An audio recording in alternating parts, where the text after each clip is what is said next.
발견하는 게 제일 중요합니다. 발견만 하면 그 다음에는 쭉 가는 거예요. 관계도 보고 또 다양한 여러 가지 생각도 해보고 그 다음에 우리가 중요하게 생각했던 이제 구조가 만들어지는 이제 처방도 발견하고 뭐 하는 거. 근데 이게 한 번에 될 것 같다. 절대 그런 거 없죠. 한 번에 그 절대 되는 게 있기 때문에 여러 번 반복하는 수밖에 없습니다. 근데 이제 익숙해지면 생각보다 이게 시간이 좀 빨라지긴 합니다. 그리고 난 다음에 천천히 이제 뜯어보는 거죠. 천천히 뜯어보면서 루프를 지금 이제 보니까 아까 루프를 그리기 시작했는데 루프가 하나로 끝난 그림을 그리신 분도 있지만 두세 개가 막 붙을 겁니다. 여러 개가 막 붙을 거예요. 그러면 천천히 그 루프를 쫓아가시면서 요렇게 됐을 때 경로는 어떻게 되나 하고 한번 보시고 또 저렇게 돌아갔을 때는 어떻게 되나 경로를 보시고 하면서 하나하나 뜯어봐야 돼요.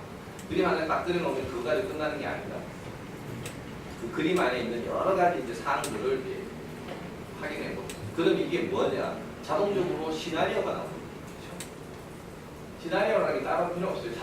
시나리오가 아까 말했던 그 PC본처럼 뭐 하면 해가지고 Y치고 이렇게 해서 케이스 만들면 2 곱하기 2 곱하기 4 곱하기 8 곱하기 2 이러면 시나리오가 엄청 그거 무슨 소용이 있냐고요. 그렇게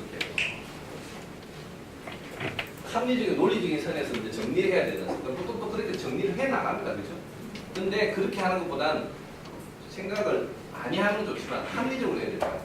적당히 이렇게 루프를 보면서 추적해서 보면 생각의 시나리오의 범위가 줄어듭니다.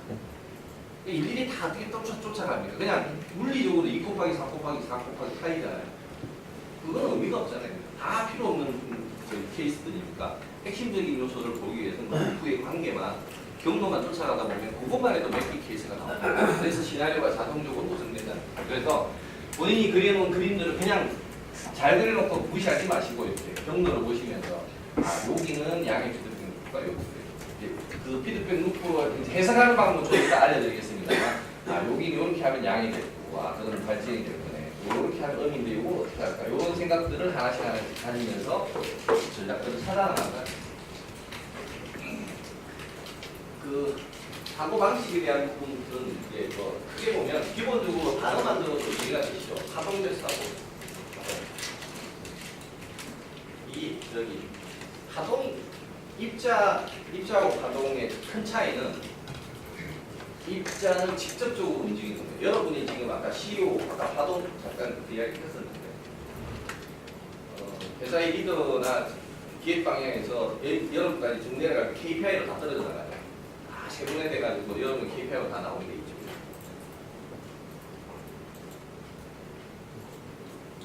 여러분 KPI 안 써요. 목표가 정해지면 그게 전략팀에서 그거 다 짜게 가지고 개인 KPI까지 끝나면 그게 하나의 그게 사학기 끝난 거예요. 그렇게 해서 하나씩 떨어뜨리는 방식을 썼습니다. 그래서 그걸 이제 추적해가지고 뭐 평가하고 시스템에서 이게 안 되면 잘라내고 하는 형태로 취할 수밖에 없는데 이유는 일종의 이게 KPI를 만드는 거는 직접적으로 그 모든 리더가 일일이 개개인한테 접목을 못하니까 그걸 전부 다 연결시킨 거예요. 쭉 연결시켰다는 게 일종의 파동을 만듭니다. 무슨 말씀이냐? 입자적 사고방식이 우리가 굉장히 강합니다. 입자는 얘가 직접적으로 이렇게 옮기는 거예요. 실질적으로. 그렇죠? 이렇게 매번 이렇게 그래서 옮기는 형태의 입자적 사고를 하게 되는데 파동은 제가 직접 가는 게 아니잖아요. 근데 실제 효과는 어떻게 나타나요? 단거 같은 효과가 나타나는 거죠. 그럼 어떻게 하면 돼요? 제가 지금 성함을 제가 모르겠는데 이 박사님한테 뭔가를 전달해야 돼요. 그러면 제가 직접 가는 방법이 있지만 제가 안 가고 어떻게 하면 전달할 수 있어요?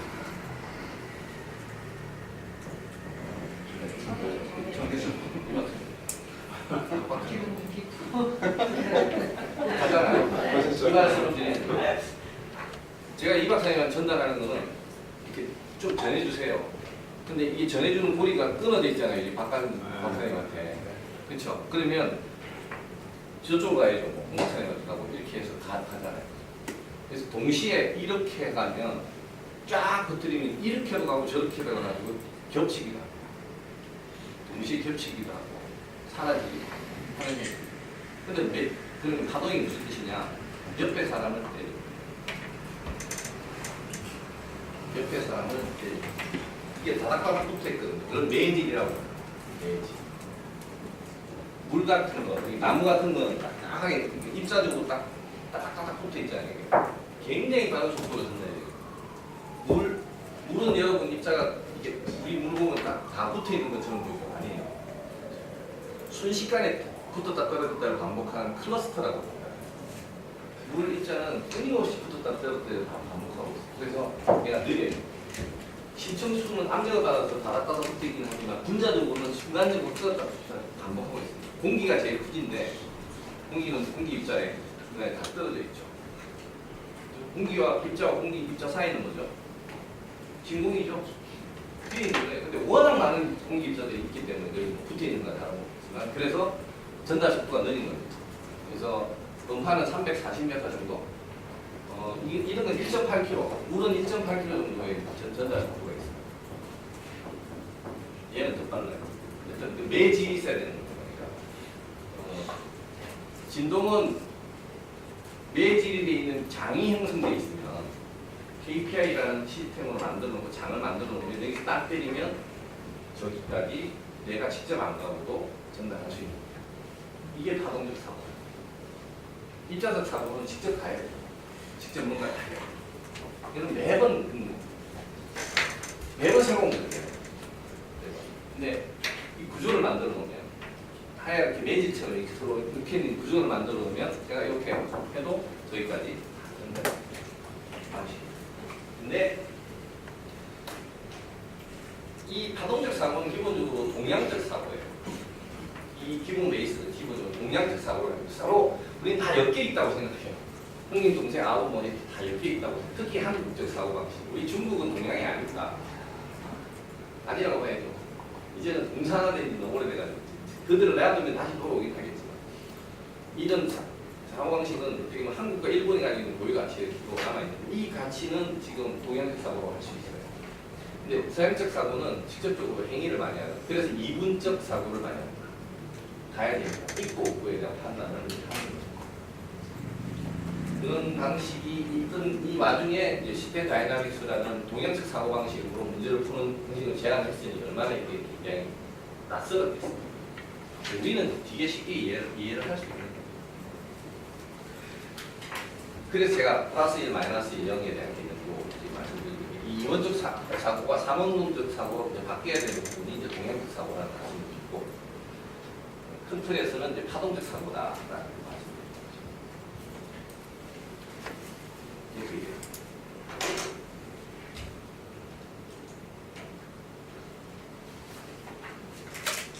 파동은 말씀드린 것처럼 없으면 매질이 있다면 옆으로 가고 해가지고 동시에 존재할 수 있어요.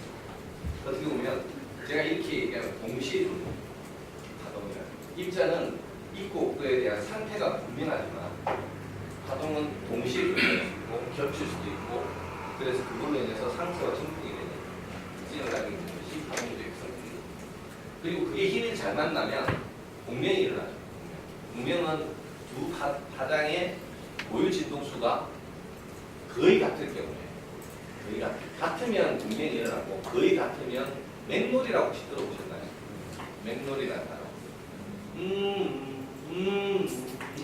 이렇게 되는 걸 맥놀이라고. 이게 증폭됐다 가라앉았다를 이렇게 반복하는 형태를 이제 맥놀이라고 하는데 그 비슷하면 상쇄됐다가 다시 이제 합성도 됐다가 중첩됐다 상쇄됐다를 반복하는 형태를 맥놀이라고 하는데 어쨌든 고유 진동수가 비슷한 경우에서 생깁니다. 공명의 힘은 대단히 높습니다. 대단히 높습니다. 입자적 사고가 아닌 파동적 사고에서 뭔가를 진행한다면 저는 그 스마트 워크플레이스를 만든 목적 중에 하나는 저희 관점에서 하자면 공명의 장을 만드는 방식이에요. 공명의. 왜냐하면 입자는 저기 아까 임원방이 있으면 임원방에 가려면 어떻게 해야 돼요? 내가 직접 가야 되잖아요. 그렇죠? 그래서 임원방을 분리시키면 안 된다는 거예요. 파동을 끊어버리는 게 있어요. 그렇잖아요. 근데 그거를 이제 말씀대로 실패하는 원인 중에 하나는 그렇게 일부는 야 임원방은 있어야지, 건디가 있어야 되지 그런 요소들이 중간중간에 매질을 끊어버리기 때문에 먼저 실패하는 이게 지금 있는 파동의 장을 그대로 유지한다면 그 상태가 전이가 되고 파동으로서의 어떤 의미를 높아질 텐데 중간에 뭔가 끊어요. 끊어서 공면 현상이라든지 맥놀리 현상을 이제 못하게 만든다고. 정말 사람들이 저런 시기거든요. 그리고 이번 주도 자기 방패도 이거를 사람하고 주문되는 부분이 모습상 얘기를 하나도 안 알아요? 네, 정말 대단하시더라고요. 저렇게 얘기 하나도 안 되잖아요. 사장님실은 있나요? 사장실에 있는데 유리로 돼 있고 문이 없어요.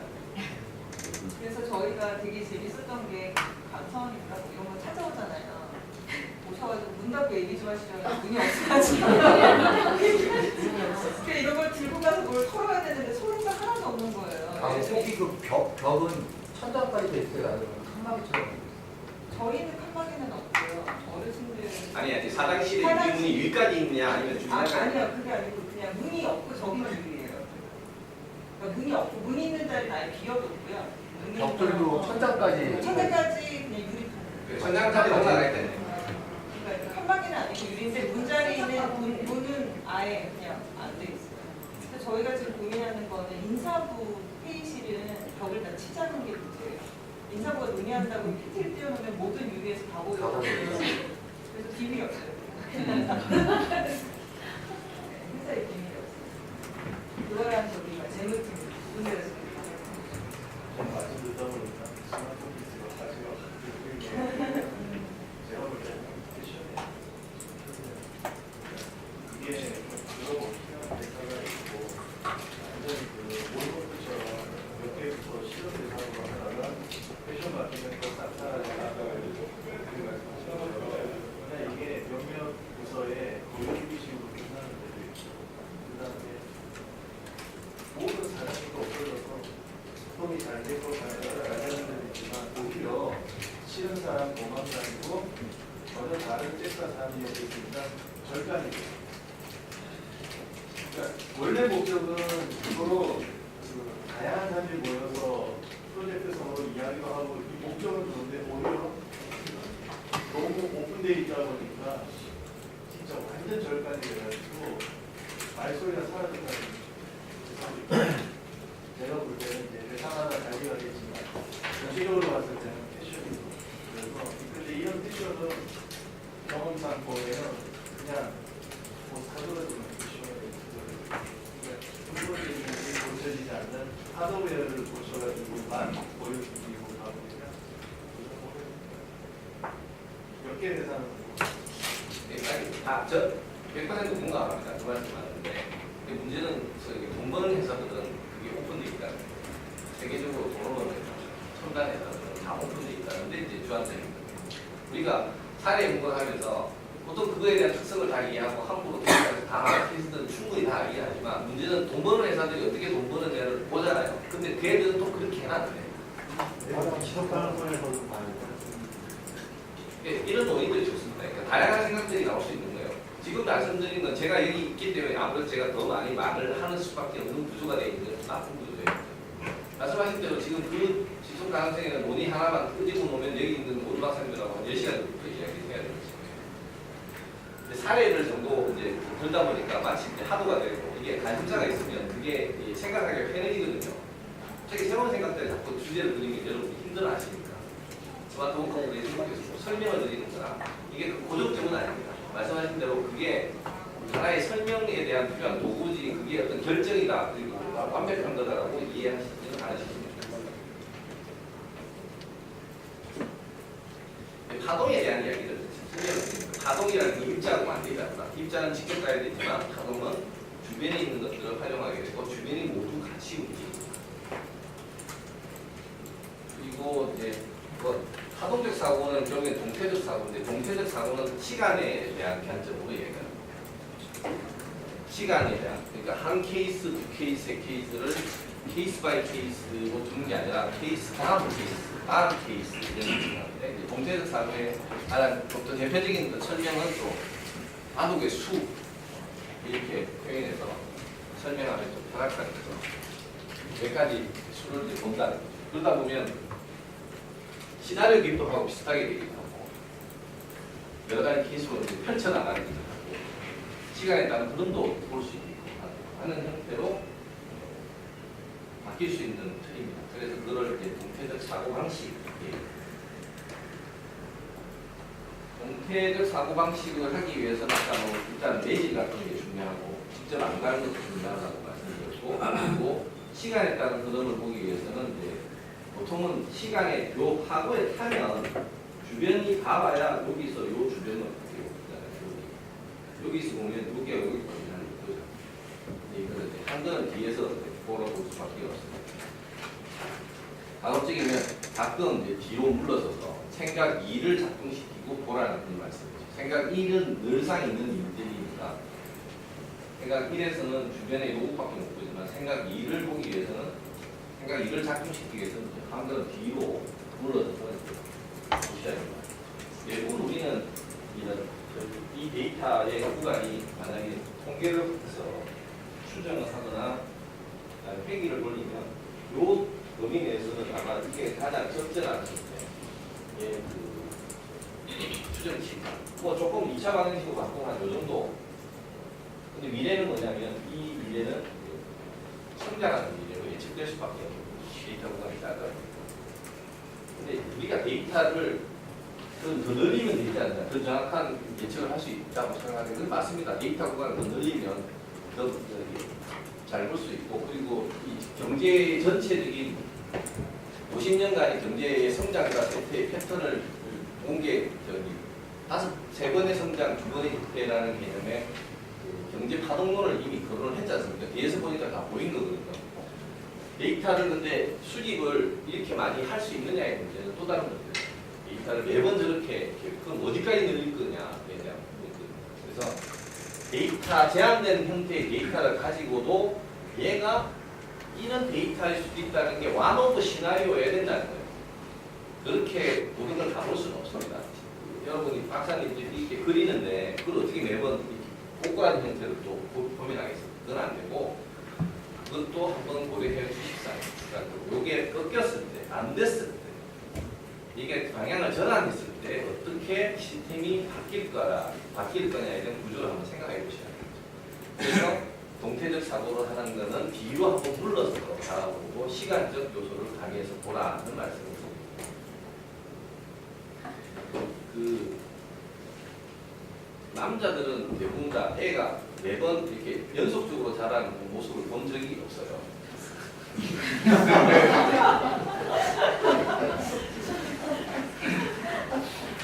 갑자기 애가 바뀌어 있어요. 근데 그게 엄마는 매번 보니까 사실은 바뀌는 모습 잘 못 봐요. 오히려 같이 쭉 가기 때문에 아빠가 변한 모습은 아빠가 더 잘 볼 수 있어요. 그냥 뒤로 물러서서 가끔 보잖아요. 애가 갑자기 말을 하고 갑자기 뛰어다니고 갑자기 얼굴 좁히고 하는 형태로 바뀌는 모습으로 볼 수 있는 것은 뒤로 물러서서 가끔 보기 때문에 그럴 필요도 있다는 말씀입니다. 그 엄마처럼 매번 쫓아다니면서 보는 사람도 있어야 되지만 매번 쫓아가서 보는 건 꼭 좋은 것만 아니라는 말씀드리죠. 그래서 지금 변수를 셀렉팅을 하실 때 마이크로한 부분에서의 변수 셀렉션도 하시고 머크로한 부분에 변수도 한번 뒤에서 불러서 보시라는 뜻으로 이 말씀을 드리는 겁니다. 그러니까 지금 있는 스코프가 시스템의 범위가 너무 내적인 부분만 보면 안 보이는 부분이 꽤 있을 수 있고 뻔한 시나리오와 뻔한 결과가 나온다는 걸 뒤에 조금 보시고 있다는 말씀으로 이해해 주시면 되겠습니다. 사실 사고는 이미 이제 여러 번 말씀드렸습니다. 그 직접적인 원인이면 그러니까 관념적이나 개념적인 그 추상적인 이야기가 아니라 직접적으로 인간의 관계가 있는 것을 찾아올 수 계셔야 됩니다. 모든 걸 그렇게 할 수 있다 아니죠. 안 됩니다. 우리는 사실 생각보다 많은 경우에 관념적 사고를 많이 합니다. 굉장히 많이 합니다. 관념적 도구를 사용해야지 내가 프리해지거든요. 내가 죄에서 벗어날 수 있거든요. 사실적 표현을 쓰면 그 죄에 내가 인발부를 해야 되고 그 데이터에 내가 책임을 져야 됩니다. 맞죠? 그래서 잘 그걸 안 하려고 그래요. 대입편을 잘 거론 안 하고 관념과 어떤 개념적으로 해서 우회를 치려고 하는 경향들이 강합니다. 그래야지 나중에 내가 말했던 게 그런 거였어라고 두리뭉실 또 돌리기 큰 데 있는 거죠. 실제로 진짜 그렇게 많이 합니다. 근데 그렇게 해서는 좋은 시스템 결과를 얻을 수가 없다는 거예요. 사실적으로 솔직하게 있는 그대로 실질적인 영향을 주는 요소도로 사용합니다. 아까 예처럼 우유 생산량이 국민 총 생산량이 이자에 비례하는 걸로 멋지게 상관관계를 그려놨어요. 와우, 대단히 높죠? 상관관계가. 관념을 통한 상관관계로 정의된 겁니다. 그래서 얻을 수 있는 것은 물론 거시적으로 보면 국민 총 생산을 올리기 위한 거시적인 방법이 보이긴 하겠죠. 나쁘다는 건 아니지만 실질적으로 문제 해결에 대한 부분이 아니라는 거예요. 어찌됐든 젖소를 제일 먼저 들어와야 되는 게 제일 중요해요. 그래야 문제가 하나씩 뛰어나간다. 변화의 핵심은 상식적인 인간관계에 있다는 것을 보시고 거기에 맞춰서 하시되 이건 이론이고요. 그 다음에 여러분이 실무에 적용하시게 되면 관념을 많이 쓰실 겁니다. 관념. 근데 뒤에 설명드린 거 미리 드립니다. 관념을 쓰시되 관념적 단어를 쓰시되 변화가 포함되어 있는 관념을 쓰세요. 뭐뭐의 양, 뭐뭐의 질, 뭐뭐의 수, 어떤 숫자적 요인, 그러니까 의미를 가지고 있는 변수를 쓰시오.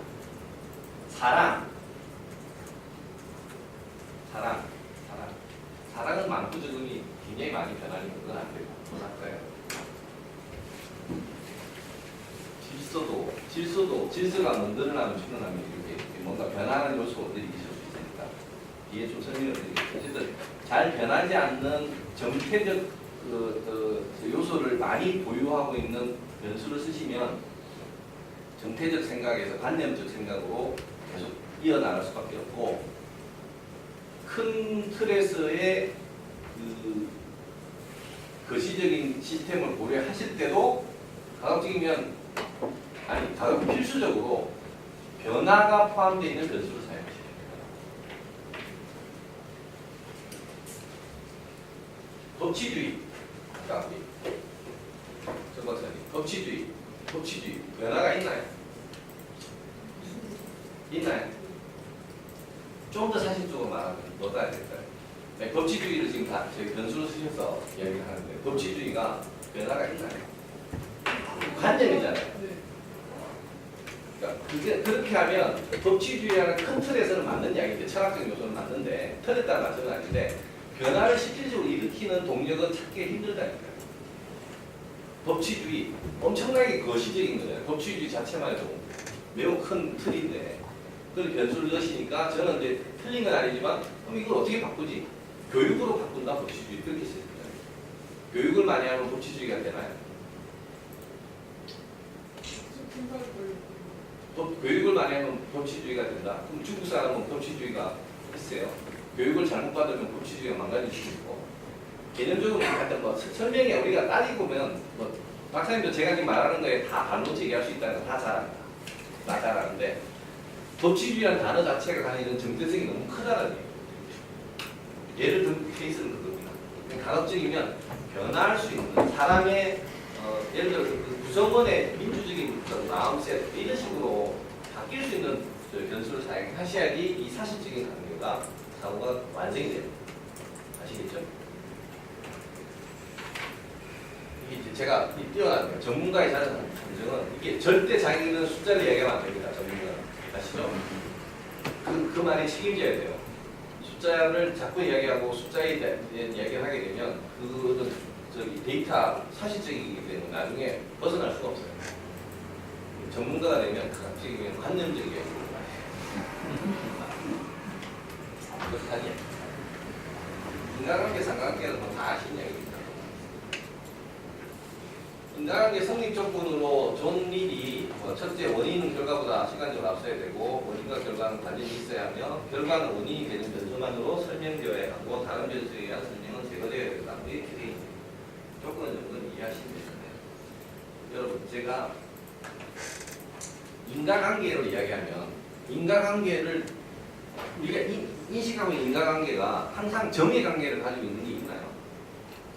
시간이 지나면 음의 관계로 바뀌는 경우가 되게 많아요. 사람이 되게 친해졌어요. 제가 판서를 많이 하면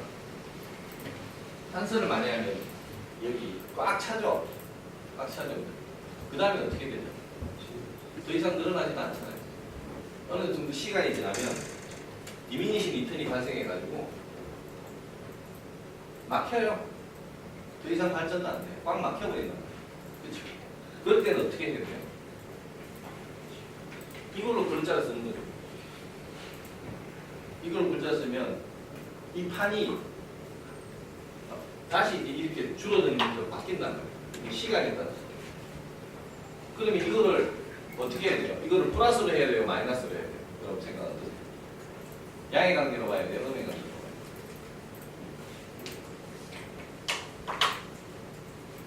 처음엔 양이었다가 나중에 음으로 바뀌면 어떻게 해야 돼요? 우리 굉장히 그런 경우가 많거든요.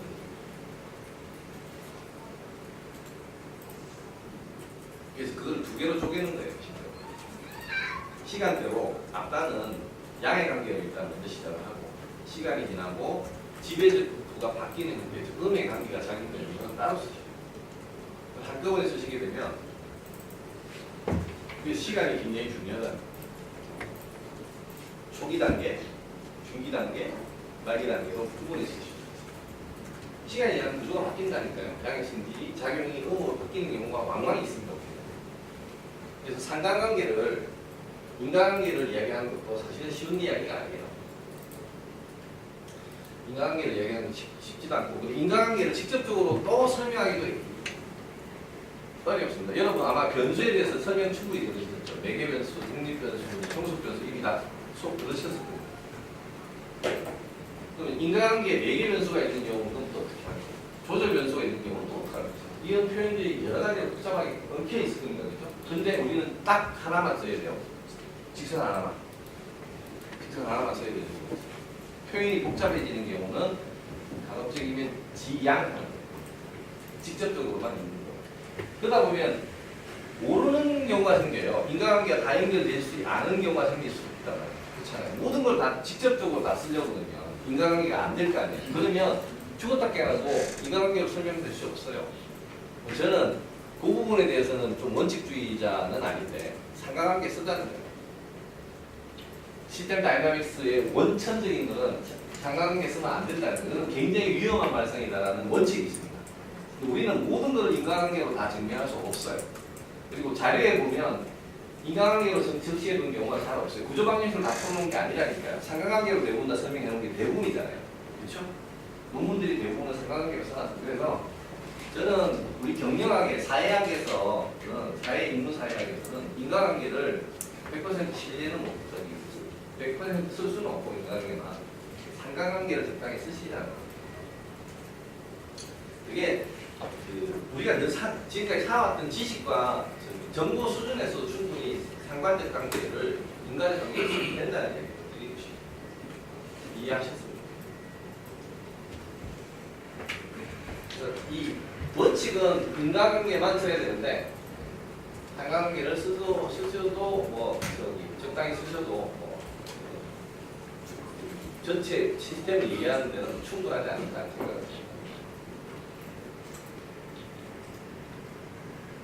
어쨌든 써도 되긴 하는데 하여튼 조심하십시오. 상관관계는 굉장히 위험합니다. 그런데 전혀 생뚱맞은 상관관계도 있지만 사실 상관관계는 그동안 우리가 밝히지 못한 인간들의 연속성일 수 있습니다. 무슨 말씀이냐면 전혀 뜻밖에 있는 경우를 굳이 그림으로 그려서 상관관계가 있다라고 아래 기의 크기가 늘어나면 학습 지능이 올라간다는 상관관계가 있어요. 기의 크기가 학습 지능하고의 상관관계가 굉장히 높더라고요. 그렇게 발의 크기가 진척도하고의 상관관계가 굉장히 높아요. 그런 경우가 굉장히 많습니다. 근데 이걸 그렇게 볼 것이냐 아니면은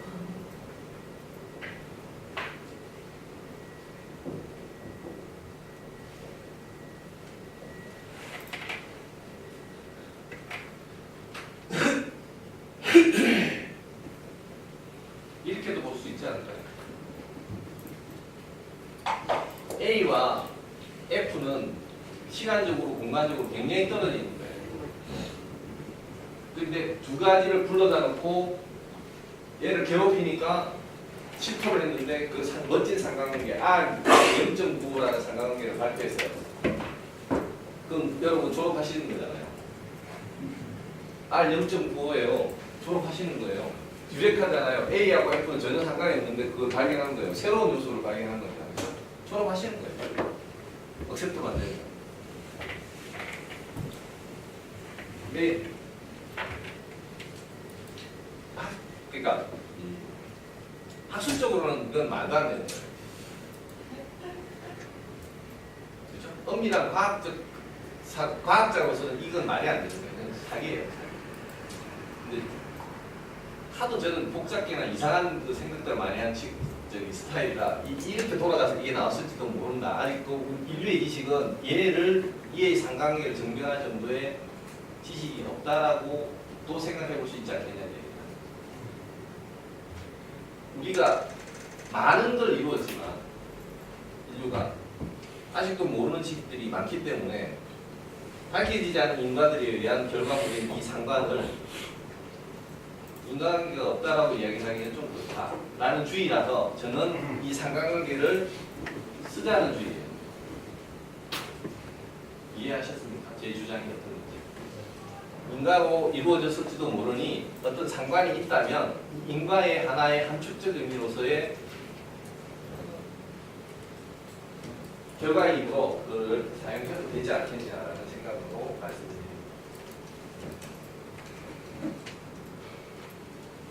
그리고 뭐 우리는 이제 그 연역주의라 기납주의자가 아닙니다. 기납주의자는 밑에서부터 하나씩 하나씩 올라가는데 우리는 탑다운 방식이기 때문에 이 기본적인 우리가 보편적으로 알고 있는 많은 지식들, 기존에 나와 있는 이론들을 가지고 이걸 엮어서 구조화시키고 그 구조를 가지고 미래를 예측하는 방식을 사용한다는 것을 다시 강조드립니다. 그래서 인과관계를 말하기 위해서, 구조를 만들기 위해서는 어느 정도의 지식적 수준이 돼 있어야 한다. 이 인과관계를 증명할 때 우리는 이제 원인과 결과 사이에는 결국은 명사로 이야기를 하죠. 명사로. 그리고 관계는 플러스냐 마이너스로 하는데 주역하고 차이점이 뭔지 아시겠습니까? 혹시? 주역은 저 개체 자체가 양과 음의 성질을 아예 가지고 있어요. 안 바뀌어요. 그리고 이 따뜻한 음식, 차가운 음식이 있잖아요. 그건 관계가 아니에요. 고유성이에요. 고유성. 주역은 고유성을 가지고 있어요. 근데 우리는 명사 자체에는 고유성이 없고 작용에 의해서 플러스 마이너스가 바뀐다고 그게 차이가 있는 거예요. 주요가. 그러니까 그 하나의 개체에는 고유성이 없어요. 고유한 성질이 없고 상호작용에 의해서 바뀐다라는 관점이 그 주역적 관점하고 좀 다릅니다. 이해하시죠? 그 주역 자체는 음량이 분명합니다. 인과관계 유격과 유형은 이미 배우셨습니다. 그 다음에 이제 순환적 사고, 이 피드백 사고인데요. 결국은 피드백을 그려야 된다는 거죠. 피드백을 그려야 된다. 절대 피드백은 통제, 관찰, 관심, 이런 제어, 이런 개념에서의 게 아니고 에너지입니다.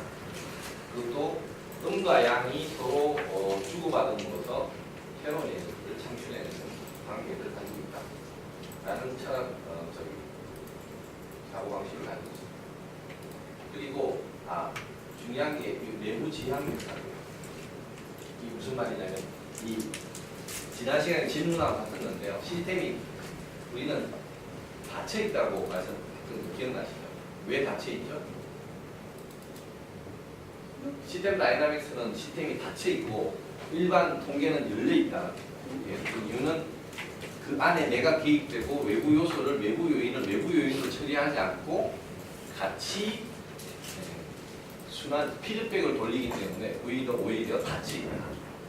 그렇다고 외부 요인이 전혀 없는 건 아니에요. 아닌데 그거를 모든 걸 다 외부 요인으로 처리해버리고 그 안에 있는 그 코어만 뜨면 실질적으로는 모든 걸 다 외부 원인 탓으로 돌릴 수밖에 없어요.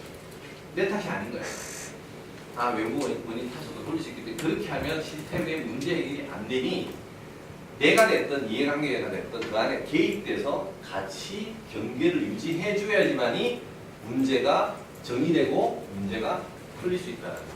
그래서 그 개념, 즉 시스템이 닫혀 있다라는 경계가 닫혀 있다는 개념하고 같은 이야기가 내부 지향적 사고예요. 자꾸 딴 사람 다 관념 다 개념 탓으로 돌리면 안 됩니다. 내가 직접 숫자를 이야기하고 국방비가 8%라고 이야기한 다음에 틀리면 아이고 어떡하나 이런 스스로 그게 돼야지만이 시스템이 돌아간다는 거예요.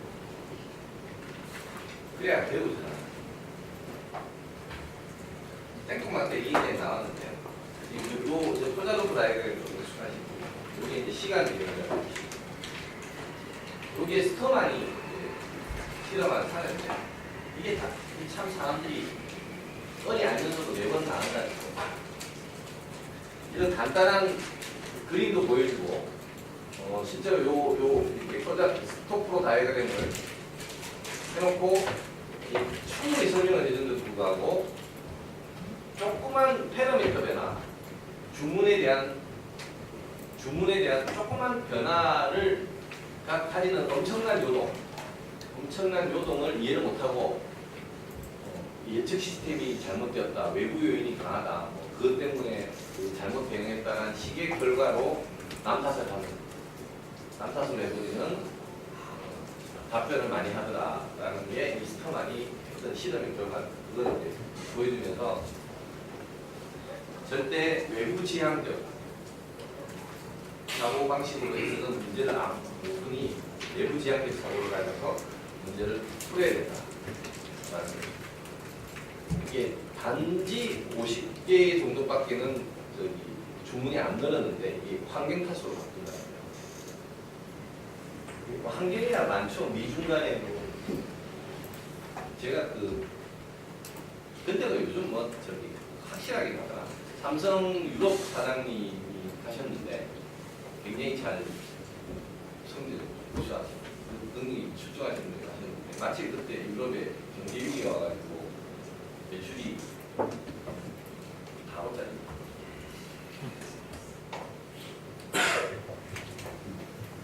외부 환경 탓을 안 하는 겁니다. 그래야지 어쨌든 그분이 굉장히 우수하고 유능한 인재를 지연정 그 삼성의 분위기는 뭐냐면 외부라는 게 없는 거예요. 외부도 니 때문에 된 거예요.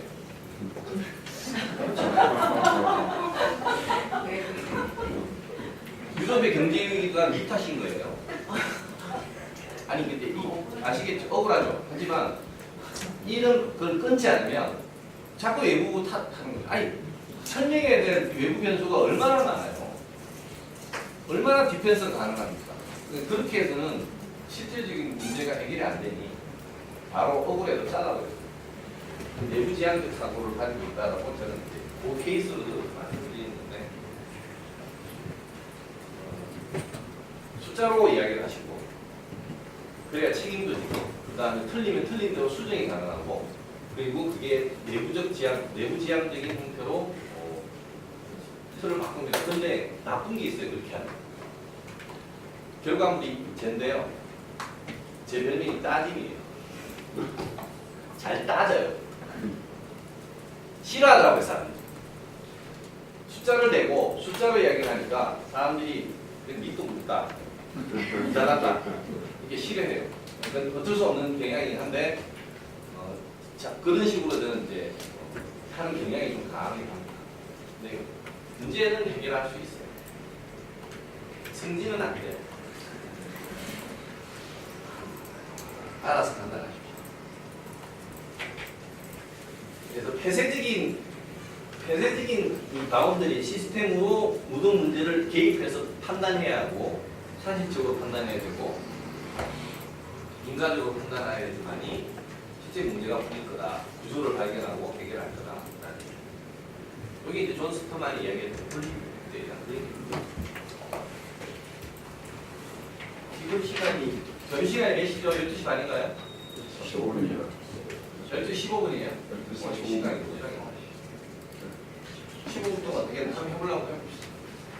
자, 임금과 물가인데, 자, 임금이 오르면 요소 비용이 오를 거고, 물가가 좀 대충 오를 거고, 그러면 임금 수준에 대한 압력이 증가할 거고, 그럼 다시 임금을 올릴 거고, 맞나요?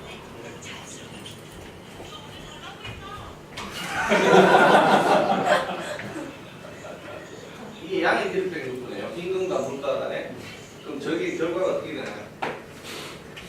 돌고 다음에 이게 하나 툭 튀어나오겠죠. 결과로 인플레이션. 이게 중간에 끊기죠. 너의 피드백 루프가 작용하기 때문에 끊기기 때문에 인플레이션이 작용 안 한다. 단계적으로 정책 요소는 드러나서 이제 집어넣죠. 근데 누군가 다시 임금을 올리기 시작했어요. 뭐 트리거링이 되면 이제 바뀔 겁니다. 최저임금에 대한 여기 이제 경총에서 나온 결과라 믿으면 안 됩니다. 경총에서는 영향이 고용 축소하고 무인화 가동한데 요거는 맞죠. 실제로 이런 일이 벌어지고 있습니다. 제품 가격도 엄청 올랐죠. 배달의 민족 1,500원, 2,000원씩 낸다며. 근데 저는 그건 안 사먹거든요. 그래도 사드시나요? 박사님은 주문하신 거예요? 예. 2,000원 내세요? 저기 가게에서 아니잖아요. 저기 포함돼 있지. 아니에요. 다 따로 내야 돼요. 배달료 말씀하시는 네, 네. 아, 그 집사람이 있어.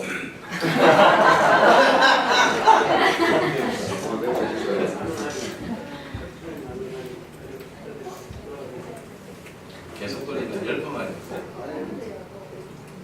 유아도 가능해요. 두 분밖에 1인당 3번에 6번 썼어요.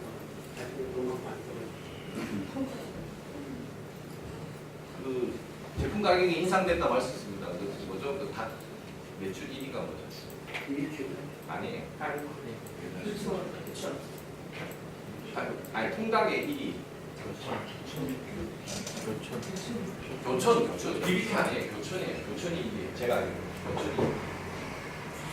교촌이 전국에서 모든 곳에서 1위예요. 매출이 그렇죠.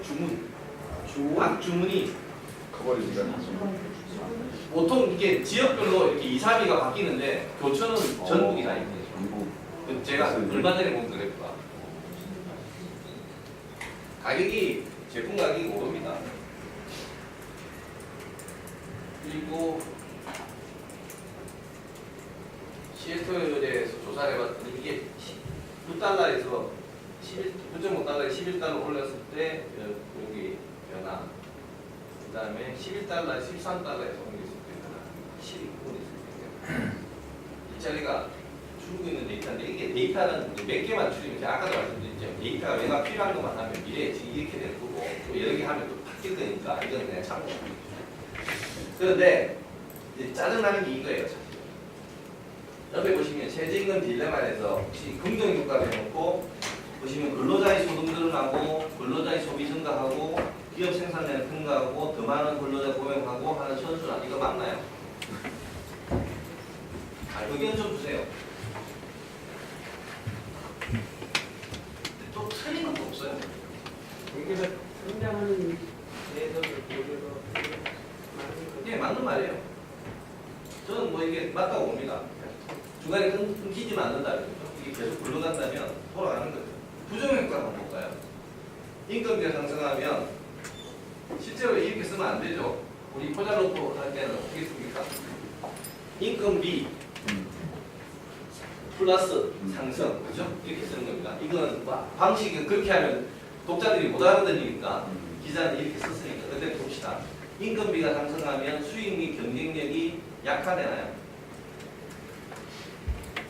전체시장인데 제로섬 게임이면 되죠. 지금처럼 성장이 안 되는 저성장 시대나 제로섬 게임이면 이 말이 맞습니다. 맞나요? 경쟁력이 약화되면 기업 활동이 위축되면 감축할 거고, 감축하면 비자발적 실업자가 증가될 거고, 경기 전체가 소비가 줄 거고, 생산량이 감소할 거고, 임금비가 상승할 거다. 단기적으로 많지만 않아도 중장기적으로는 이거에 대한 대책도 나오기 때문에 반드시 이게 지속된다고 보기에는 제가 볼 때는 무리가 있지 않을까. 대책이 나온다는 것은 악순환 고리는 맞다는 말씀이죠. 그죠? 그러니까 단기적으로 앞선거리가 되긴 하지만은 이런 상황을 계속적으로 받아들이지 않거든요. 기업 입장에서는 뭔가 그걸 갖다 타개할 수 있는 방안이 나오거든요. 그렇기 때문에. 최저임금은 기업 사이즈에 내려주시죠 생산량 감소가 인건비 상승을 영향하고 관계는 없지 않나요? 오케이. 계속 좋은 말씀이라니까요. 제가 이걸 보고 짜증난다고 말씀드렸잖아요. 이거 틀리거든요. 이게 억지거든요. 그리고 선순환은 몇 개 요소도 아니고 악순환은 연수를 같이 쓴 것도 아니에요.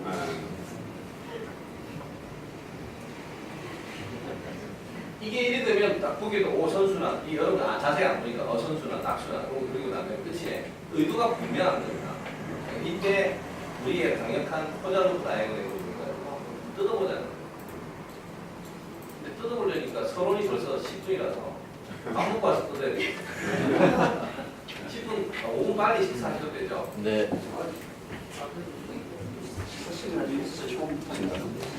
아니, 지금 원래 수업 시간이 몇 시까지예요? 90분까지잖아요. 45분까지입니다.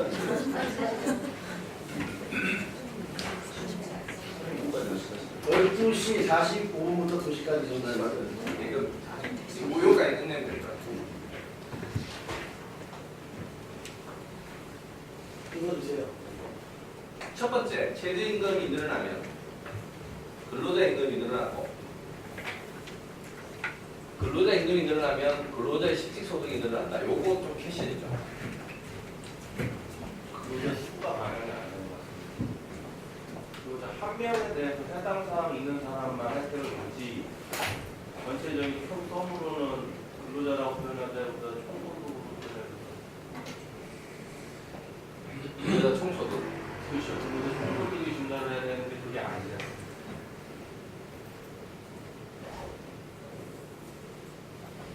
근데 근로자는 비슷한 말씀인데 최저임금이 근로자에만 대한 게 아니고 그렇죠. 제가 말씀드리는 건 근로자의 루프예요. 이거는 근로자, 사람이 근로자만 일단 근로자만 보는 거죠. 이게 문제 하나 풀기 위해서 전 우주가 움직여야 되지만 시대 다이나믹스의 단점 중에 하나는 뭐 하나 보면 다른 요소들이 또 있기 때문에 그 다 들고 와야 되면 생각을 너무 많이 해야 되니까 그 스코프는 줄여야 되는 거고, 제가 왜 이걸 그랬냐면 이 기자가 이야기한 범위 내에서만 움직이겠다는 거예요. 더 안 벗어나. 그 사람이 이야기했던 그 바운더리 내에서만 움직이겠다. 이거 외에 여러분들이 가지고 있는 관심사 때문에 더 많은 요소들이 엄청나게 개입되잖아요. 그러면 그건 감당을 못합니다. 지금 아까 처음 보여드렸던 이 오른쪽에 있는 이 그림 내에서만 두 개를 한번 연결시켜서 우리가 어떻게 되는지 보자는 거예요. 이거는 정답이 있는 게 아니고 사고를 하는 형태의 그 그림 그리는 방식을 말씀드립니다. 일단은 근데 지금 저 최저임금이 올라간다는 게 근로자 전체 임금이 다 올라가는 게 아니라서 실제적으로 근로자들 중에 최저임금에 영향을 받는 비중이 제한되어 있기 때문에 최저임금이 올라갈 때 뭐 연봉제 직근의 임금이 올라간다거나 그거하고 좀 연관이 안 되거든요. 그래서 실질적으로 저게 소득이 늘어나느냐 저 관계를 조금 약간 저도 패션이라고 텍스처에 있을 것 같아요. 그렇지만 오르는 경우는 있겠죠. 네, 모르는 경우는 있는데 지금 그게 이제 근로자 최저임금은 최저임금이라는 표현하면 최저임금에 직접적인 영향을 받는 근로자라고 한정하죠. 전체 근로자가 아니라. 그거 가지고 처음에 말씀하신 것처럼 저기 지금 이 한 사람에 대한 이야기가 아니라 근로자 전체를 보고 말하는 거지 않습니까? 고용인이 이름 많이 나오는 것 자체가. 그렇다고 보면 한 사람이 아니면 전체 근로자의 소득이 전체가 지정임금이 당연히 올랐느냐를 봐야 되는데 뭐 올라서 오른 사람도 있을 거고 전혀 영향 안 받아서 안 오른 사람도 있을 거고 최저임금 올랐기 때문에 잘려가지고 아니 그거는 결과고요. 그거는 인풋을 한 다음에 결과고요. 저걸 했을 때 기대하는 건 거죠. 근로자 임금이 오르면 근로자의 어쨌든 그 최저임금에 영향을 받는 근로자의 실질소득이 오를 것이고 맞나요? 그죠? 그리고 난 다음에 돈 누구까지 한꺼번에 설명하시고 그러면 결과까지 끌고 와서 얘기하시니까 일단 스톱하시고 최저임금에 해당되는 근로자의 임금이 오르면 그 해당 근로자의 실질소득은 오를 것이고 맞나요? 그러면 그 근로자의 소득이 오르면 수요가 증가한다. 시간이 좀 걸리더라도 사실 이게 또 아닐 수도 있죠. 왜냐하면 소득에서 저축으로 가버리니까 수요가 안 되니까 또 관례가 있습니다. 일단은 봅니다. 제가 얘기한 거 얘들이 얘기한 거라 기자가 쓴 거니까. 그리고 정책 기반자는 이걸 기대한 거잖아요. 맞나요? 수요가 늘면 소비가 늘고 소비가 늘면 판매가 늘고 고용이 늘고 뭐 판매가 늘면 뭐 기업 활동이 아무래도 더 많아지고 고용이 늘는 형태가 되겠죠. 바로 고용으로 가면 좀 아닐 수도 있지만 기업의 생산 활동이 늘어나면 고용이 늘어나면 더 많이 생산해야 돼. 고용이 늘어나고 고용이 늘면 미자발적 실업자가 줄고 실업자가 늘어나면 근로자 수요는 줄어들죠. 미자발적 실업자가 늘어나면 근로자 수요는 줄어들죠. 얘들이 이 정책 기반자가 최저임금을 했을 때 원했던 거는 기업 생산 활동은 증가하죠. 양의 필요 때 그걸 기대한 거라는 거예요. 그렇게 일단 해석하자는 거예요. 이게 지금 이야기하는 선순환인 거예요. 지금 있는 이거를 제가 이렇게 바꾼 거예요. 근데 이거를 얘와 얘의 그 변수를 같이 안 하고 따로 그랬기 때문에 두 개를 묶어서 그린다고 표현하는 거예요. 그랬는데 이 부정효과를 지금 집어넣기 위해서 고용이 늘어나면 인건비가 늘어난다며. 인건비가 고용이 늘어나면 인건비가 총액 기준으로 늘어나고 상품의 인건비가 늘어나면 이 소요비용이 그 상품의 소요비용이 늘어나고 물가가 오르고 물가 이제 아까 얘기했던 물가가 오르고 임금 수준 상향하는 데 오르고 최저임금이 또 오르고 얘들은 이걸 기대했는데 결과적으로는 이렇게 된다. 맞나요? 최저임금이 계속 오르네. 계속 오르죠. 그래서 제가 말씀드린 게 이거예요.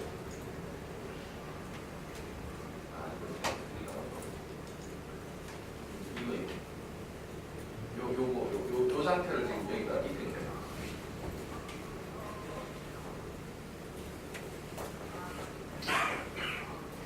그런데 물가가 오르면 요 관계는 좀 여쭤보고 싶어요. 물가가 오르면 근로자의 실질소득은 떨어져요. 가격이 오르면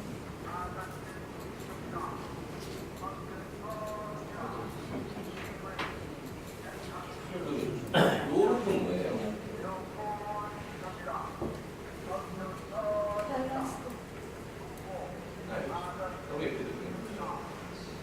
그러니까 이렇게 될 리가 없는 게 이 양의 스피드를 보면 최저임금이 계속 오르게끔 돼 있는 걸 누가 붙잡아줘요? 요 밑에 있는 음의 스피드를 붙잡아주기 때문에 얘가 적정한 선에서 스톱하는 거예요. 그걸 구조를 말씀드렸죠. 실제로는 요걸 기대했는데 정책 기반자는 이렇게 선순환 구조를 이용해가지고 여기 시업자도 줄고 수요자는 계속 줄고 판매는 계속 늘고 하는 이 선순환 구조만 설명한 거잖아요. 근데 실제로는 그 경초기라는 데서는 이 루프만 있는 게 아니고 이렇게 되면 이렇게 돌아가서 최저임금이 계속 올라가서 이게 큰일 난다고 또 얘기하잖아요. 그것도 일종의 압박인데 세상에 그런 게 없겠어요. 이렇게 돌잖아요. 그게 경제인데 이렇게 돌아서 그 말대로 잘 안 될 거다. 그러면 최저임금하고 물가하고 이거 서로 경쟁관계에서 끊임없이 충돌하면 될 거다. 그래서 그 결과가 아까 말씀하신 것처럼 최저임금의 긍정적인 효과가 나타날 수도 있고 최저임금의 경쟁에서 지게 되면 나중에 다시 이렇게 떨어뜨리는 효과가 있는데 임금 한번 오르면 내리는 경우가 있나요? 저기 IMF 보기 전까지 본 적이 있어요. 법률적으로 문제, 네? 임금은 법률적으로 문제인데 그런 조건은 다른 게 있어요. 예, 안 돼요. 못 내립니다. 굉장히 내리긴 있는데 그건 뭐 굉장히 큰 샥이 있을 거예요. 근데 여기에 아까 저기 제가 차트로 보여준 게 뭐냐면 여기에 또 하나 고려할 요소가 하나 더 있을 거라고 저는 모르고 엄청나게는 않지만 저는 이렇게 보면 돼요. 기업의 행동. 여기 기업이 빠져 있어요. 여기 고용 뭐 물론 기업하고 있는 활동은 있지만 여기 기업의 활동 자체가 없더라고요. 그럼 기업의 활동을 여기 집어넣고 한번 고려를 해보니까 최저임금이 오히려 아까 경총에 설문조사에 따르면 기업은 자본투자라는 자동화라는 행위를 하게 됩니다. 그러니 얘가 고용을 떨어뜨리는 형태가 되면 이 플러스 루프가 바깥에서 마찰이 일어서 이렇게 줄어드는 게 아니라 기업이 직접적으로 개입을 해서 이걸 음의 루프로 바꿔버린다는 거예요. 임금을 더 이상 못 올리고 하는 형태, 줄여버리는 형태를 취하게 된다는 형태로 바뀌더라고요. 이러면 전체 그림이 이 두 개의 그림으로 따로 떨어져서 마치 다른 세상의 일인 것처럼 되어 있는 게 여러 가지 이해관계자들이 이발로되어 있는 형태의 하나의 구조가 나오지 않느냐라는 그림을 그렸다는 거예요. 이게 맞고 틀린 건 두 번째 문제예요. 하나하나의 요소는 경제학에서 요소는 뭐 너무 비입하니까 그건 따지지 말고 일단 저들이 말한 거에서 제가 아는 상식선에서 이야기하는 거의 그림입니다. 그러면 두 가지를 엮어가는 과정에서 이 다이나믹스는 이제 여러분들은 보시게 됩니다. 이제 이게 어렵냐? 글쎄요. 어려운 단어가 있으셨나요? 혹시? 이 그림에서 여러분이 모르시는 단어가 있나요? 다 상식선에서 가능했죠. 근데 제가 저런 구조를 그려놓고 설명이 가능하면 이게 이렇게 양이 누가 돌다가 아니야 그렇게 될 리가 없겠지. 그러면 뭐가 작용할까? 음의 작용이 있겠지. 음의 작용에서 얘가 보충이 됐을까? 그럼 저들이 싸우면서 나중에는 최저임금은 오르고 최저임금은 오르고 고용은 줄지언정 어쨌든 임금은 오르는 구조로 바뀔 수도 있겠네 라고 생각할 수 있다는 거예요. 조금 복잡하죠. 왼쪽에 있는 그림이 분명히 복잡한 건 맞습니다만 기자야 뭐 단순하게 하기 위해서 설명력을 높이기 위해서 이렇게 하긴 했지만 이건 어떻게 보면 보도라고 볼 수밖에 없고 저는 이게 그 시스템적 사고고 설득력이 있다고 생각을 한 차원에서 생각합니다. 그리고 네. 결국은 들어가면 그럼 저기에 어디까지가 그게 양이 높은 여기 이렇게 보시면 이게 뭐죠? 밸런스입니다. 예. 그리고 이게 도나요? 이렇게 돌죠. 네. 도나요? 안 돌죠. 네. 여기만 돌아요. 이 죽어가서 이 돌아가는 게 없잖아요. 가볼까요? 이렇게 가고 이렇게 가고 이렇게 가나요? 안 간다니까. 더 이상 가는 데가 없어요. 얘가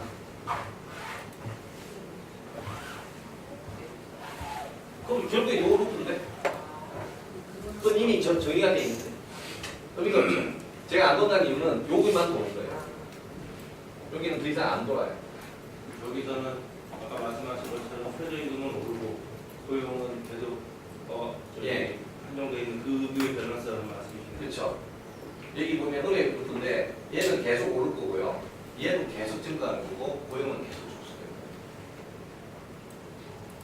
최저임금은 계속 올리는 거예요. 교수님, 루프가 변수를 그렸는데 루프가 안 나왔어요. 그래서 뭔가 고민을 해봐야 되는 거니까 루프가 될 수 있는 다른 변수를 찾아야 되는데 그게 굉장히 힘듭니다. 굉장히 힘듭니다. 저는 이제 근데 이런 상식 수준에서도 찾을 수 있는 것들이 꽤 있는데 지금 고민하시는 그 문제는 바운더리가 지금 대부분 다 그런 것 때문에 고민하시는 걸로 저도 알고 있어요. 그래서 그거를 사고 확장을 시키려고 제가 숙제를 내드린 거예요. 지금 있는 스코프는 직선 3개면 끝이에요. 더 이상 확장이 안 되는 거예요. 이거를 돌려야 돼요. 그래서 이거를 문제를 더 키우는 거예요. 중요하지 않았던 요소들은 서로 엮어가요. 그러다 보면 큰 그림 내에서 이 시스템을 이해할 수 있게 되므로 제가 숙제를 내드립니다. 그리고 그 숙제를 가지고 나중에 이 문제에 대한 전략의 발견을 같이 할 겁니다. 그림도 조금 수정해드리고, 그리고 우리가 지금 이야기하는 플러스 마이너스에 대한 상식 수준이 사람마다 다 달라요. 지식이 많은 분은 세상에 어떻게 이렇게 한 방에 천 하나로 모든 게 해결되니 이렇게 생각하시는 분도 있을 거예요. 참 편하게 산다. 그거 압니다. 인정합니다. 근데 그렇게라도 틀린 그림이라도 그려놓고 시작하는 거랑 그림 없이 시작하는 건 전혀 다릅니다. 제가 그런 사례를 들어드는데요. 무인도에 혹시 그것도 행운이긴 합니다. 무인도에 떨어지는 것도 굉장히 행운입니다. 인생 살면서 제가 무인도에 떨어진 행운이 있을까요? 없을 거라고 저는 봅니다. 비행하다가 그게 떨어져야 되는데 일단 그거 확률이 낮고, 떨어졌는데 살아서 무인도에 떨어진다. 이건 뭐 기적 같은 일입니다. 어쨌든 무인도에 떨어졌다고 칩시다. 그럼 그때 맨 처음에 해야 될 일은 어쨌든 물, 음식 있어야 되는 거 아니겠습니까? 근데 무인도인지 아닌지부터 판단해야 되겠죠. 그건 잘 모르니까. 물부터 찾아야 되겠죠. 근데 물을 찾는 방법이 기도 없이 찾으면 계속 운이 좋으면 물을 찾을 거고 계속 똑같은 걸 반복할 수밖에 없어요. 근데 틀린 지도라도 일단 포스트를 찍고 하면 최소한 효율성은 조금 증가되고 물을 찾을 확률을 높일 수밖에 없어요. 왜냐하면 다양한 여러 곳을 시나리오를 찾으니까. 제가 말씀드린 게 그런 취지라는 거예요. 이 박사님들이 연구 주제를 잡는 건 이미 다 있다고 생각하시는데 해보세요.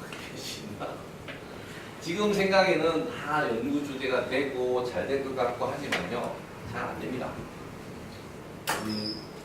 저희 지금 많은 박사님들 매년 많이 들어오시고 또 많은 분들이 졸업하시는데 많은 고민을 하세요. 연구 주제를 못 잡아도, 연구 주제가 잘못되거나 연구 주제 틀려지거나 할 때 제가 지금 말씀드린 이 코자르토 다이어그램을 생각하시면 방향을 잡을 수가 있다. 연구에 대한 시나리오를 생각하실 수가 있다. 일단 그런 데서 쓸 수도 있고 이거 자체가 논문이 됩니다. 시스템 다이나믹스 학회는 등재지입니다. 등재지예요. 여러분의 졸업 조건에 포함됩니다. 근데 코잘루프 다이어그램을 합리적으로, 그래서 제가 첫 번째 숙제는 뭐냐면 제 논문을 읽고 심사평을 하라고 돼 있죠. 제 논문 아니면 그 시스템 다이나믹스 학회에 있는 그 논문 하나 취해가지고 읽어보시고 심사평을 써달라고 했죠. 그 취지가 뭐냐면 특히 제 논문을 보시면 그 윤리에 대한 인과지도를 그렸는데 그 글 하나하나를 다 레퍼런스, 그러니까 논문에 다 찾았어요. 인과관계를 어디에 논문에서는 A부터 B까지 해놨지, 오케이. 넘어갔어. B에서 C는 어디 논문에 있거든, 옷을 이렇게 찾았어. 윤석철 교수님 이야기도 나옵니다. 그래서 그걸 다 연결했더니 하나의 거대한 지도가 나온 거를 논문의 결과로 제시한 거예요. 그러면 코잘루프 다이어그램을 기존 연구들을 모아서 제시한 게 등재지에 실렸고 졸업을 했다니까요. 그 철학 박사 친구가, 중대 철학 학과를 갔던 그 친구가. 그래서 이거 자체가 지금 리터러처 리뷰 하시죠? 네. 박사님들 하시죠? 그 정리되십니까? 뭘 정리해야 될지 잘 모르겠고 일단은 뭐 많이 써놓긴 했는데 그거 뭐 매번 이렇게 돌아서 다 까먹고, 그쵸? 직선 A 이꾸로 B라는 이야기지 하고 딱 정리를 하세요. 그럼 여러분이 디파인을 하는 거예요. 제가 쓴 논문 중에 그 많은 글 중에 여러분이 필요한 건 한 줄이면 되잖아요. 한 줄이면 되잖아요. 여러분의 논리에 부합되는 한 줄이면 되는 겁니다. 여러분 논문 쓰면 누구누구는 누구누구는 뭐 했다라고 해서 그걸 써놓는 게 그게 전체 문장의 하나잖아요. 근데 그 전체 문장에 맥락하고 안 맞는 문장도 있을 수 있어요, 없어요? 있어요. 많아요. 하지만 등지에 피어 리뷰가 돼 있는 거에 하나 따오는 건 별 문제가 없다. 이건 기술적인 부분입니다. 그래서 여러분이 어떤 논문을 보시면 그 논문에 대한 해석을 하시는 거예요. A는 A에서 B, B에서 C, C에서 D를 이야기했네. 끝. 그렇게 정리하시라고. 어떤 논문이 지금 여러분께서 보는 논문이 A, B, C, 다음에 D 이렇게 정리된 논문이 어디 있어요? 없어요. 잘해봐야 이거예요. 아니면 이렇게 해놨겠지. 그렇게 해놨겠죠, 그죠? 이렇게만 잔뜩 써놨겠죠. 이걸 정리를 하시라고. 그리고 두 번째, 첫 번째 숙제 두 번째 논문이 정창건 박사의 논문입니다. 저것만 모아가지고 그림을 그려서 졸업을 했어요. 저렇게 그림을 모아서. 첫 번째 제하고 지도학생하고 쓴 논문은 그 인간관계 하나하나 논문에 다 따와서 그 전체 그림을 그린 논문이고, 두 번째 논문은 리터러처 리뷰를 하면서 A, B, B, C, C, D 흩어져 있는 것들을 다 한꺼번에 묶어서 그냥 종합한 거예요. 그랬더니 큰 그림이 나온 거예요. 그걸로 졸업하신 거예요. 그래서 제가 첫 번째 논문과 두 번째 사례를 드리는 이유가 박사님도 그렇게 활용하시라고 쓴 거예요. 그래서 그 두 샘플을 드리고 나머지는 이제 주제에 도움되시라고, 여기는 다양한 주제를 지원하고 있으니 주제에 도움되시라고 이거라고 하지. 그래서 내가 아무 논문이나, 그건 세 번째 논문은 에너지에 대한 문제인데요. 거기에 연구 방법론이 4개인가 5개인가 있어요. 그래서 다양한 연구 방법을 섞어서 하는 연구 형식도 있거든요. 그거에 대한 케이스로 해서 세 번째 논문을 아예 적시를 해드린 거고, 나머지는 알아서 보세요라고 써놓은 이유가 근데 아시겠죠? 제 의도가 그겁니다. 첫 번째, 그러니까 두 번째 숙제는 박사님들을 생각하게끔 하고 외연을 확장하게끔 하는 거고, 두 번째는 이거가 실질적으로 졸업을 하시라고 하는 거예요. 통계학만 돌리면 다 될 것 같이 생각하시는 건 절대 아니거든요. 과제가 심사 의견서라고 있잖아요. 읽어보시면 되니까. 그런 예를 들어서 이거를 읽고 말씀하신 거 앞부분을 이해하는 것까지 간 다음에 거기서 멈추는 건지 아니면 그걸 보고 이 논문에 대해서 본인이 생각하는 부족한 점이나 당연하죠. 그것까지 시켜요. 그게 생각하는 건데. 그게 여러분의 의견을 주장하는 거예요. 있어요? 논문은 이게 사실적으로 얘기하니까 개입이 되고, 개입되니까 그 다음에는 일이 큰 일입니다. 일이 큰 일입니다. 걔 이제 다 해야 되는데.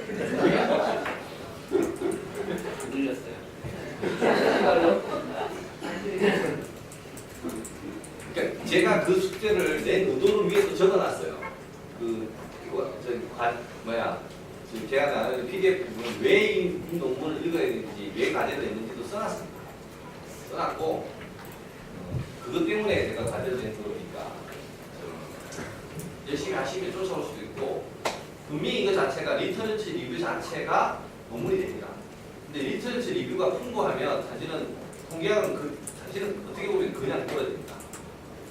리터러처 리뷰가 안 된 상태에서 통계학 돌리면요, 통계 돌리면 변수가 부실해서 결과 안 나옵니다. 구조 방식이 다 떨어져요.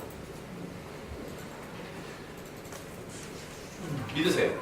지금 말씀하시는 거는 저기 앞단에서 구조 방식을 빼고 이제 통계학에서 얘기하신 것처럼 그거는 잘 돼 있는 케이스잖아요. 변수들을 리터러처를 충분히 하신 케이스에서 발견한 결과물이나 좋게 나오는 거지, 어설프게 리터러처 해가지고 변수 추출하시면요 결과 안 나옵니다.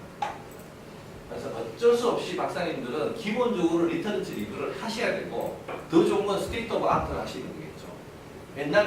옛날 논문, 옛날 거 자꾸 이렇게 너무 오래된 거 쓰시면 트렌드에 안 맞으니까. 그래서 가급적이면 스테이트 오브 아트를 하시고, 그 다음에 리터러처 리뷰를 하셔야 돼요. 그리시고 난 다음에 그거를 최신판으로 바꾸신 다음에 A, B, B, C, C, D 이거를 막 그려보시는 게 정리도 되고 실제로 잘 정리가 되면 뭔가 새로운 전략이 되는 게 구조가 발견되거든요. 그런 논문도 되는 거예요.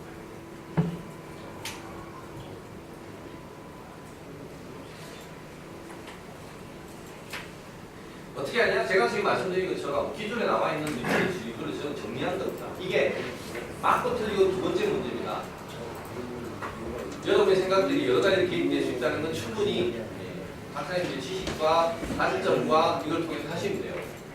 저는 방식을 보여드렸죠. 방식. 근데 어렵지 않게 기존에 있는 걸 가지고 하는 거예요. 저는 이거 그리는데 원래 첫 번째 나라 그리는 그 강의록에는 없었어요. 이걸 새로 만드는데 그냥 30분 남겨서 이거 하나 그리는데 30분이고 여기 이거 맞추는데 그것도 1시간 됐어요. 자, 뒤에 내용은 좀 겹치는 부분이 있으니까 빨리 가겠습니다. 레이폴싱, 그 다음에 밸런싱이라는 얘기고, 그 다음에 이거 잘 보면 어떻게 보는지를 말씀드렸어요. 피드백 루프를 보는 방법이고, 그래서 제가 피드백 루프 숙제를 인자는 5개, 플러스하고 마이너스 꼭 있어야 됩니다. 라고 말씀드린 부분은 그래야 문제가 뭔지를 디파인 할 수가 있기 때문에 그래요. 이제 그림에 대한 해석, 그러니까 전략을 발견하는 방법을 말씀드리는데 해석을 하실 수 있어야 되잖아요. 루프를 그려놓고 아까 뭐 플러스니 마이너스니 이야기를 잠깐 했는데 그 루프가 그려져 있는 그림은 단순히 양의 피드백 루프가 있는 경우도 있고 음의 피드백 루프가 있는 경우도 있지만 그런 경우는 거의 없고 이건 여기에 덕지덕지 이제 전형적인 케이스는 이거죠. 여러 개가 이렇게 겹쳐져 있는 케이스가 될 겁니다. 이러면 이제 이거를 해석하는 방법을 이제 설명드립니다. 플러스 루프와 마이너스 루프가 있는 게 대부분 전형적인 경우인데 이게 디미니싱 리턴이라고 하죠. 수학 체감. 시간이 지나면 이 수학되는 게 점점점 줄어드는 행위인데 반대가 뭐죠? 수학 체감. 이게 영어로 뭐겠죠?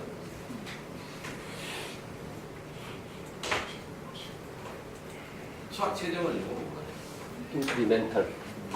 인크리멘탈 리턴인가요?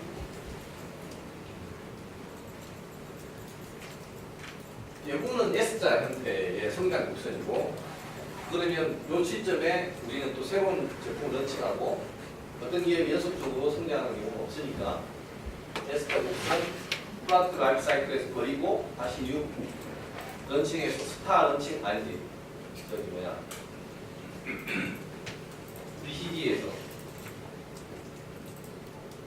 도구 캐시카우 도구 하나 빨리 성장시켜서 캐시카우 만들고 스타 만들어서 캐시카우 만든 다음에 도구로 버리는 형태로 진행해 나가는 요 성장해 나가는 거죠. 근데 일단 하나의 프로덕트 라이프 사이클은 대체적으로 이렇게라도 성장되면 좋습니다. 근데 이게 앞단에는 양의 루프가 있고 뒷단에는 음의 루프가 있는 형태입니다. 그래서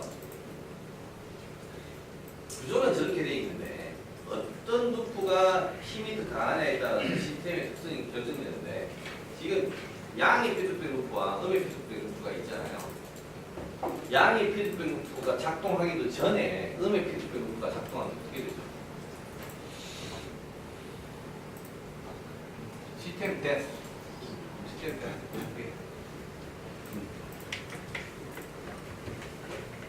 시스템은 이 성장 자체를 알지 못합니다.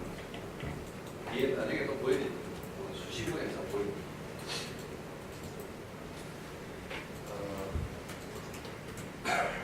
이거 이제 대체적으로 전환되는 경우가 많죠.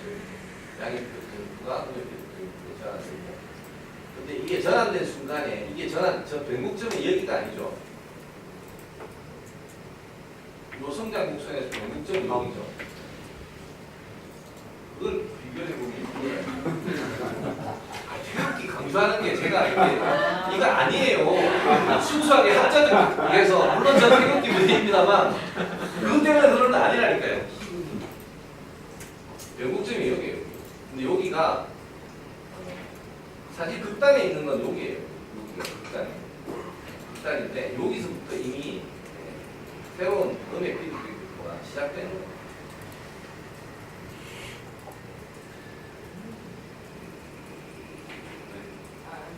보여드릴까요? 기업을 어쨌든 이 아까 말씀드린 이 S커브의 연속성을 독스타 캐시카우를 만들기 위해서는 이 시점에서 하는 늦었다는 거예요. 집에 성장치가 극단이 있습니다. 우리가 이너시아를 생각하셔야 됩니다. 딱 하면 최대점은 중간에 있어요. 중간에 있고 그 다음부터 디미니시. 아까 우리 사이클로이드 곡선 기억나시죠?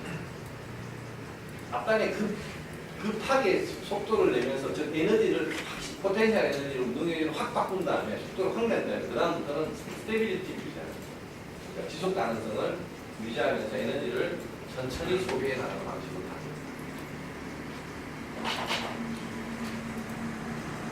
이게 왜 느리냐고. 직선으로 끌어내는 게 왜 느리냐고. 얘는 이 시점에 속도가 제일 높아요.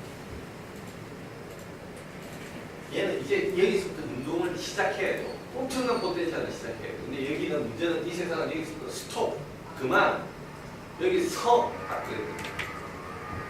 얘의 운동 입장에서는 여기 이때부터 얘가 훨씬 더 빨라서 실제로 지나가면 얘가 시간만 더 주면 얘가 더 빨라요. 아셨죠? 근데 우리의 목표는 여기라. 이게 우리가 기업에서 종종 일어나는 일이에요. 근데 실제로 이게 이렇게 안 되고 꺾이기 시작하거든. 근데 우리는 이거를 이렇게 될 거라고 믿고 미는 거예요. 그 시점에서 요 시점에 미래를 준비해야 된다는 것을 성과 양에서 보여줍니다. 변곡점에서 그러니까 음과 양이 있을 때 전략은 어떻게 발견한다? 변곡점에서 찾아야 된다. 변곡점이 어디 있는지 어떻게 보면 아냐? 음과 양이 그리고 있는 그 요소의 성장 과정. 시간에 따른 성장 과정을 보면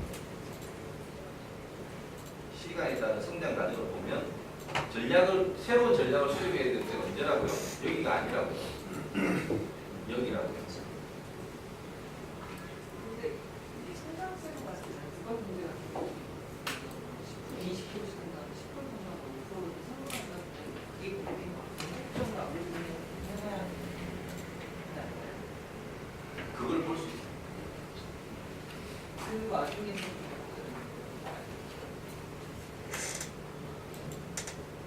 지금 말씀하신 것처럼 이렇게 멋있게 나타나는 게 뭐가 있어요. 이건 아이디어라는 게 그러니까 이론을 설명할 때는 이렇게 하고 여러분 벌써 실제적인 데이터가 돌아가잖아요. 지금 이거 나왔죠 이거. 그래서 패턴을 보라는 거예요. 우선 저희가 시행시할 때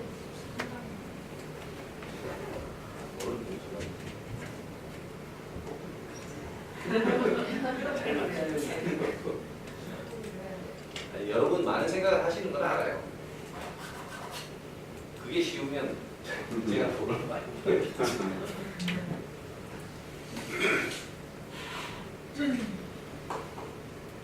이론적으로 이제 이건 알겠고 그런데 그럼 이 타이밍은 아까 말씀하신 것처럼 어딘데 저도 할 말은 없죠. 이 세상에 타이밍을 맞추는 일이 아직 없습니다.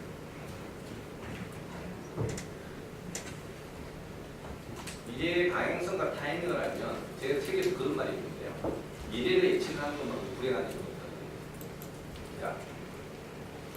미래를 예측하는 거는 의미가 있는데 미래가 현실이 되면 그건 정말 불행해요. 왜냐하면 미래 자체가 현실이거든요. 예측된 미래가 아니라 예측된 현실이란 말이에요. 그럼 그 다음부터 불행이 시작돼요. 계속 미래는 예측 가능성이 높은 상태로 있어야지만 미래인데 미래가 예측되어 버리면 현실이라는 보세요. 전쟁이가 있습니다. 이 사람이 그 지방선거에 누가 될지를 정확하게 맞춰요. 진짜 잘 맞추는 거예요. 정확한 예측 모델을 가지고 있어요. 시간이 지나면 두 번째 사람들이 때처럼 몰려들어와서 내가 될 거냐 물어볼 거잖아요. 근데 또 맞췄어요. 세 번째 또 맞췄어요. 네 번째 되면 어떻게 돼요? 아무도 출마 안 해요. 아무도 출마도 안 하고 장사도 안 하고 다 망해요. 왜냐하면 특정한 사람만 와서 너 안 된다 그러면 그 사람 말을 진짜 믿는다면 그 사람 말에 미래라면 아무도 말 듣고 출마하겠어요 안 하겠어요? 안 하죠. 안 믿는 사람이 있기 때문에 계속 그러면 있겠지만 안 가요. 그럼 그 사람은 처음에는 100명이 200명이 와서 물어보다가 나중에는 안 와요. 상상 안 한다니까. 미래가 예측되면 불행한 현실로 보거든요. 미래는 끊임없이 예측 가능한 상태로만 있어야 돼요. 즉 미래에 대한 결정적인 타이밍을 물어보는 것 자체는 진짜 의문일 수밖에 없다는 얘기다. 시간. 거의 지금 세트는 다 돼갑니다. 여러분, 양의 피드백 루프에 대한 이해를 좀 돕기 위해서 이걸 준비했는데 미미한 틈이 원인이라고 되어 있습니다. 타이완에 있는 그 시스템 다이나믹스 학자가 이제 제출한 보여준 케이스입니다. 1.0000001이 이거 뭐예요? 여러분 느낌이? 1.01은 뭐예요? 1이에요? 1.1은 뭐예요? 이게 사람마다 약간씩 느낌이 다르죠? 이게 그래서 복사께서 나온 이야기인데 이게 왜 그 기억나십니까? 아름다운 아가씨가 앉아있다가 이렇게 점점 아저씨 얼굴로 바뀌는 그림 보셨나요? 근데 그거를 이렇게 가면 자연스럽게 아저씨 얼굴로 바뀌는데 이렇게 가면 전환되는 시점이 무슨 말씀이냐면 그 그림에 아가씨가 있고 아저씨 얼굴이 생기잖아요. 이렇게 가면 변화를 감지하는 시점이 여기예요. 근데 이렇게 가면 여기에요. 그래서 우리의 위상은 이렇게 돼 있어요. 인식의 공유 상태. 여기가 중간 섹션이에요. 중간 섹션. 우리 여기를 애매모호하게 생각해요. 그래서 아까 1.1, 1.01 이제 고민되는 시점이에요. 어쨌든 1.0001은 뭐다? 저건 1이에요. 그렇죠? 누가 봐도 1이에요. 누가 봐도 1이라고 믿는 거를 어떻게 변해가는지 한번 보자. 이게 자기 회귀를 해서 결과물을 다시 집어넣는 형태로 제기되는 겁니다. 제기. 그래서 1.002001을 숫자적으로 표현하면 21이 될 때까지 여기는 1.2네. 여기는 1.1이죠. 1.0이죠. 아까 인식하셨죠? 그죠? 여기서부터 이제 숫자를 좀 바꿔서 이야기합니다. 이건 1.1이네. 이건 1.2가 아니라 1.1입니다. 1.1. 여기 이제 사기가 시작되죠. 21, 24 하면 2.3. 그래, 뭐 24번 이 정도 해가지고 요거밖에 요거 억셉턴스를 어디까지 하실래요? 5.4? 억셉트 됩니까? 28.7은 어때요? 자, 요 정도만 해도 감 잡은 분이에요. 감 잡은 분이에요. 자, 여기는 딱 3번. 딱 3번 만에 여기서 여기까지. 여러분 어디서 감을 잡을 거예요? 거꾸로 내려가면 아까 말한 대로 이런 현상이 생깁니다. 어디서부터 내가 뭘 해야 되는 거야? 관심을 안 둬야 되는 생각이 바뀌는 거예요. 요게 한 바퀴만 더 돌면 결과 이게 뭐 숫자도 아니에요. 이게 숫자도 아니에요.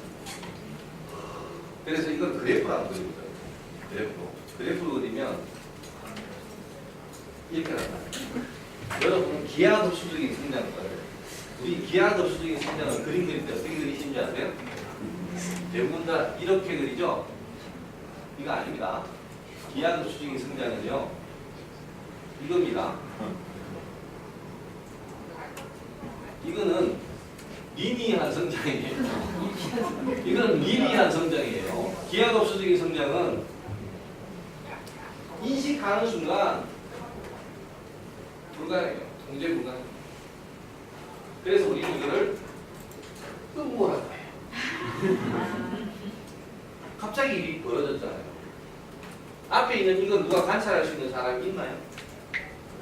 아무도 모르고. 그리고 실제로 이게 연속적으로 아무 저항 없이 계속 이렇게 일어날 수 있나요? 실제 사회 현상에서. 쉽지 않아요. 근데 이런 일이 비일비재하다. 생각보다 비일비재하다. 여튼 기하급수적인 성장은 대부분 다 이런 형태로 나타나게 되고 그걸 우리는 갑작스러운 일이라고 하고 이거를 아까 말씀드린 단어 중에 하나가 뭐냐면 찬발이라고 요 그림만 보고 자, 한번 하시죠.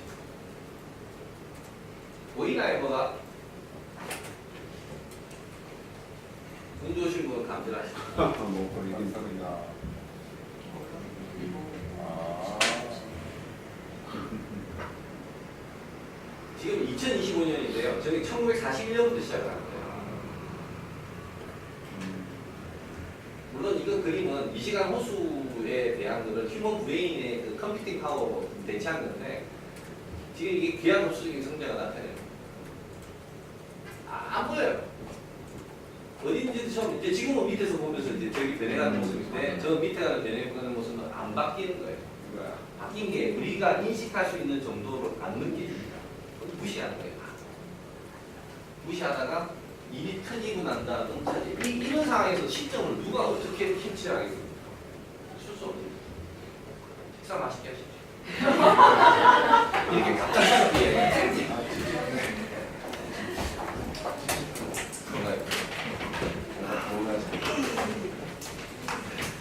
아니요, 딱 좋아요.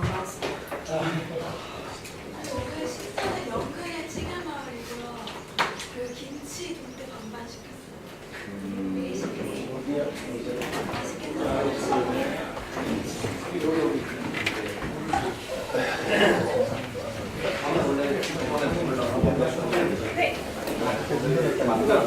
나는 이름 누군가요?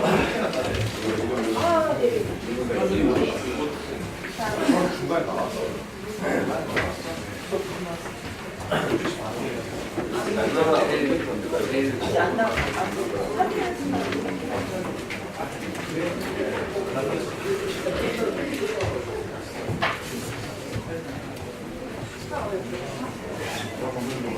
네.